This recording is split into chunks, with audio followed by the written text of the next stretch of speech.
Olá pessoal, legal ter você por aqui hoje e, é claro, hoje continuação do nosso estudo bíblico. Hoje estaremos estudando Colossenses capítulo 1 a partir do versículo 15 em diante. Beleza?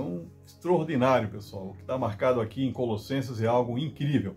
Mas antes da gente começar o estudo, eu gostaria que você fosse lá, se inscrevesse, apertasse aí o sininho de notificação para que o YouTube possa estar aí lembrando você desse estudo bíblico e também que você possa estar compartilhando com as pessoas esse estudo bíblico que você está fazendo aí também. Você que é novo, né, que chegou agora no canal, não esqueça, se inscreva. É rapidinho, é coisa aí de segundos, você vai lá, clica em cima do se inscrever e já está apoiando o canal, beleza? Colossenses capítulo 1, versículo 15, fala assim: Ele é a imagem do Deus invisível, o primogênito sobre toda a criação. Aqui está falando que Jesus é a imagem do Deus invisível. Ele é o primogênito de toda a criação. Ele foi o primeiro a ser criado. Foi Jesus.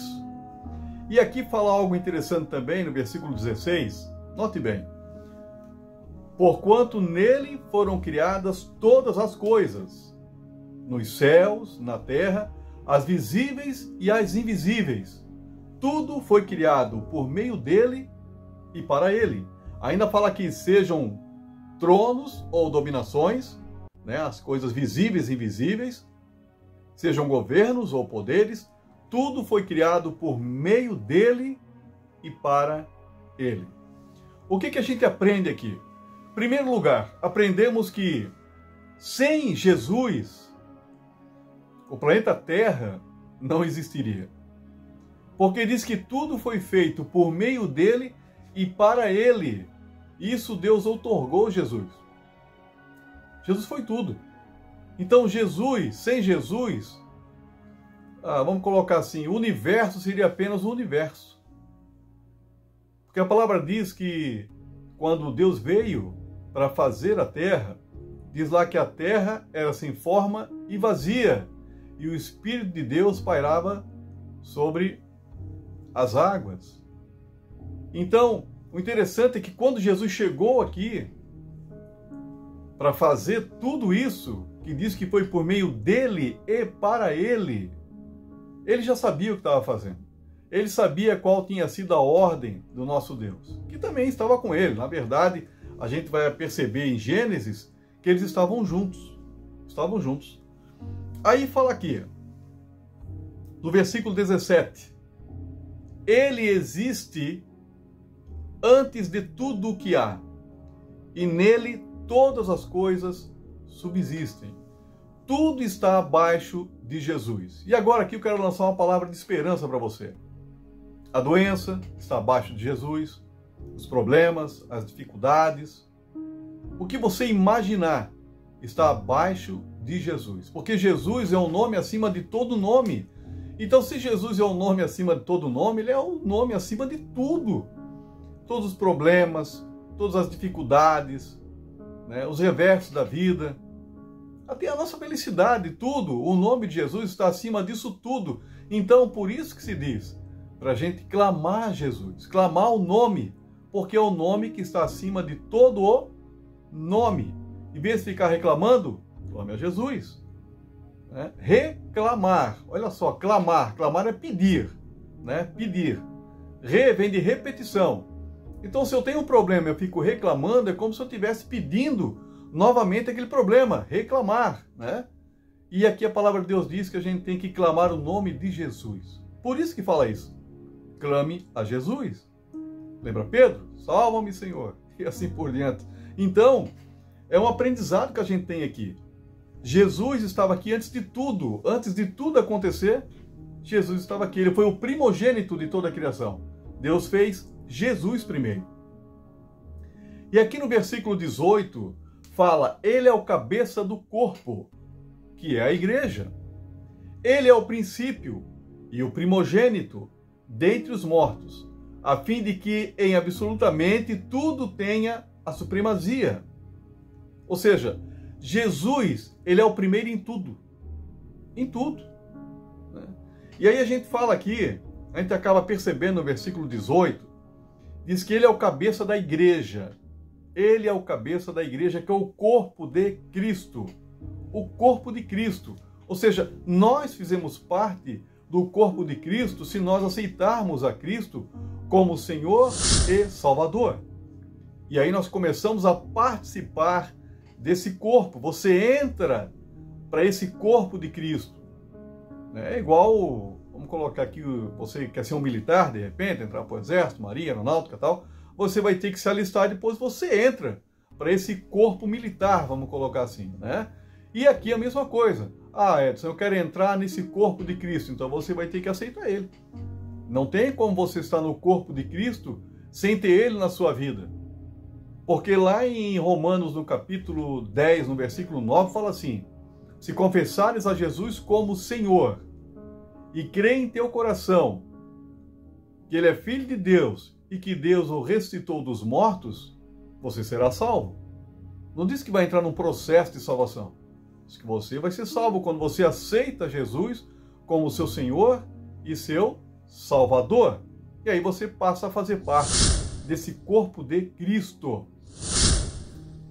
E só lembrando que um corpo de Cristo, um corpo, vamos colocar assim, a própria palavra fala sobre isso, que existem muitos membros, né? O braço, os dedos, a perna, a cabeça e assim por diante.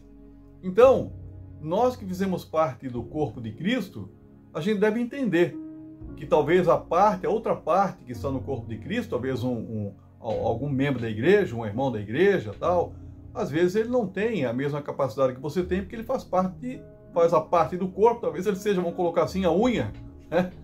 Talvez você seja a perna, ou vice-versa, talvez você seja a unha, e ele seja uma perna inteira, então a gente não tem como saber, por isso que a gente não deve julgar, né, os irmãos da igreja, né? Não deve julgar. Ah, o fulano, não, faz a sua parte, a questão é a sua parte, o outro é o outro, né? O outro é o outro, por isso que a palavra fala que Deus entregou a fé, ele dividiu a fé. Fé é uma coisa só que está dividida entre o corpo de Cristo. Né? E aqui fala mais ainda, diz, do 19, porquanto foi do agrado de Deus que nele habitasse toda a plenitude. Ou seja, é do agrado de Deus que tudo esteja sujeito a Jesus. Toda a plenitude hoje está com Cristo. E diz que foi do agrado de Deus. Deus quis fazer isso. Ele quis fazer isso. E ele pode fazer o que ele quiser. E aqui mostra ainda no versículo 20, e por intermédio dele, reconciliar-se consigo todas as coisas, tanto as que estão na terra, quanto as que estão nos céus, estabelecendo a paz pelo seu sangue vertido na cruz. Pessoal, isso aqui é uma profundidade, é algo muito sério que a gente não leva em conta. A gente não leva em conta. Analisa bem comigo. Foi entregue a Jesus a capacidade de fazer o universo. Aí então, eles estão aqui na terra, Deus, Jesus, fazem o ser humano. Fazem o ser humano. E esse ser humano foi feito para quê? Para cuidar do jardim. Adão e Eva foram feitos para cuidar do jardim. Foram lançados lá no paraíso para cuidar do jardim, cuidar da terra. E não só isso. Eles foram projetados também para louvar a Deus, para adorar a Deus. Porque quanto mais você adora a Deus, mais próximo de Deus você fica.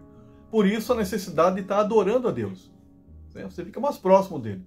Em vez de ficar reclamando, adore a Deus, agradeça a Deus.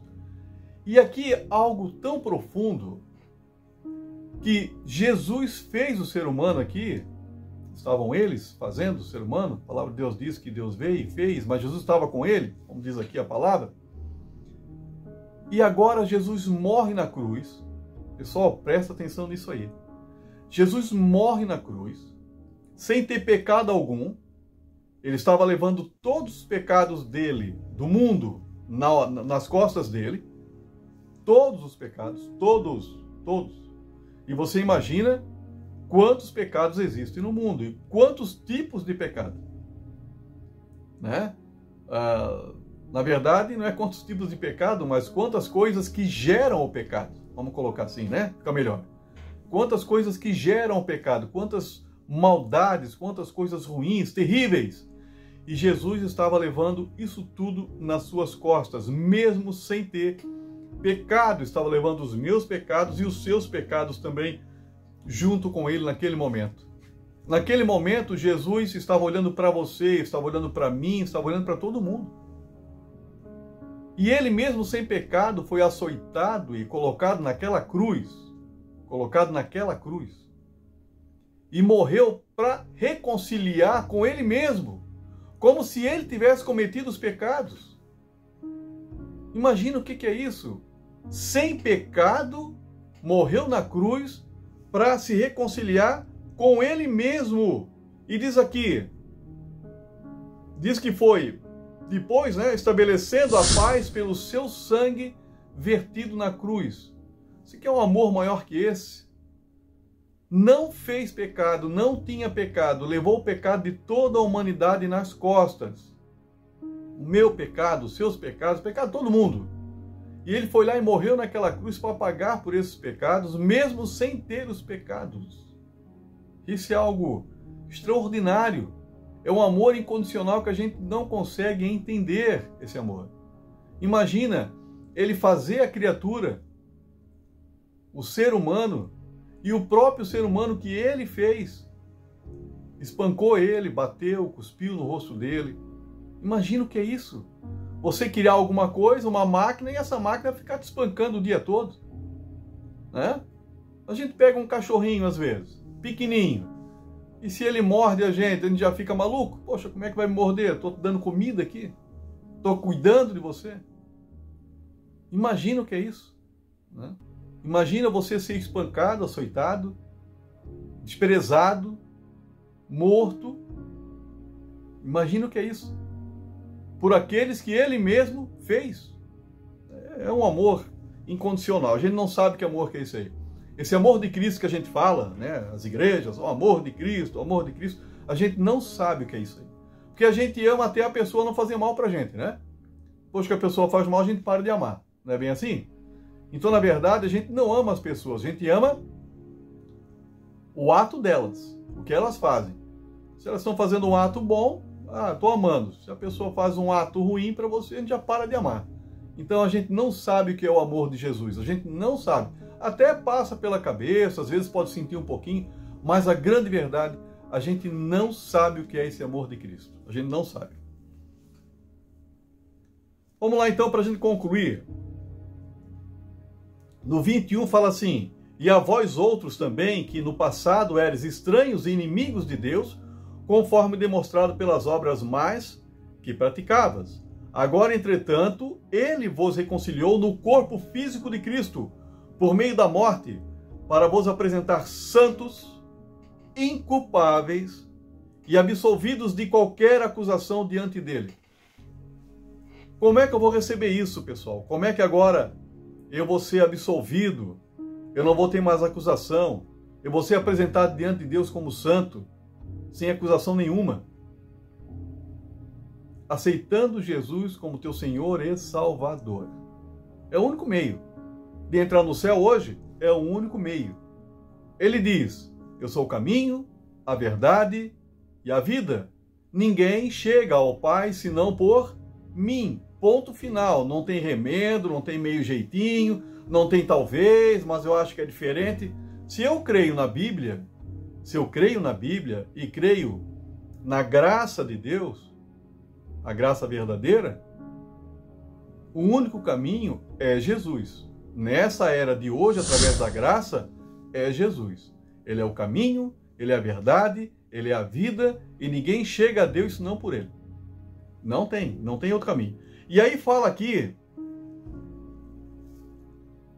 que Jesus nos absolveu de qualquer acusação.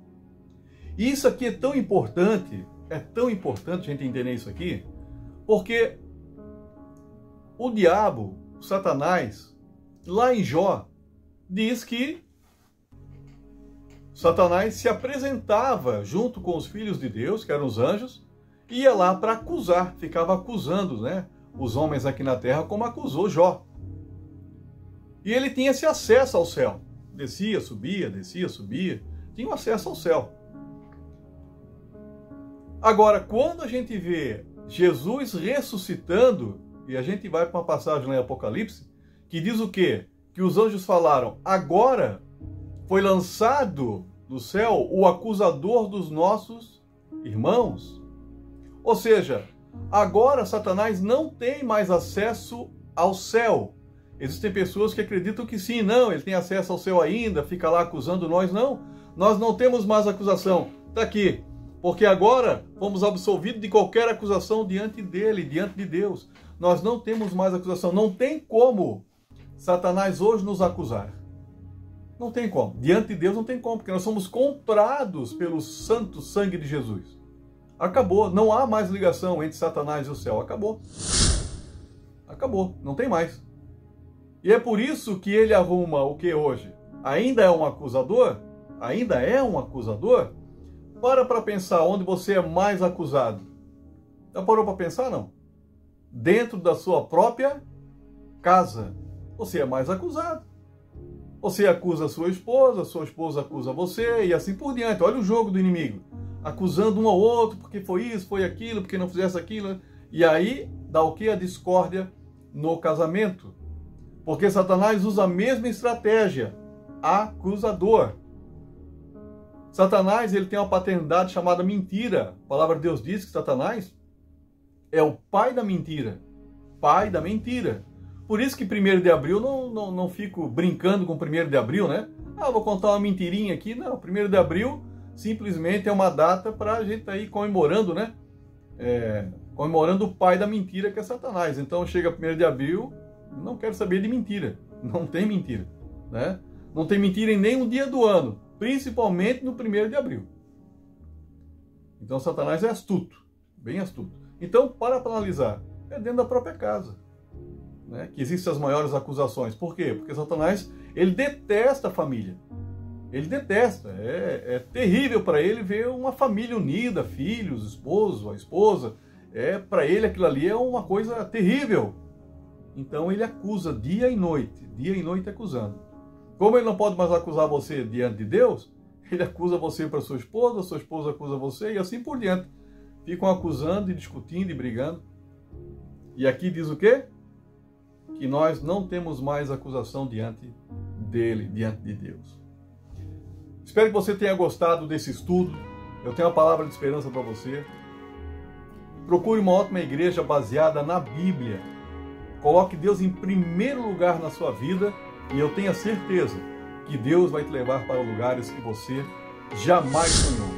Não esqueça de se inscrever no nosso canal, ativar o sininho de notificações e na próxima quarta-feira mais um estudo bíblico. A paz de Cristo, Deus abençoe você. A paz. Um abraço.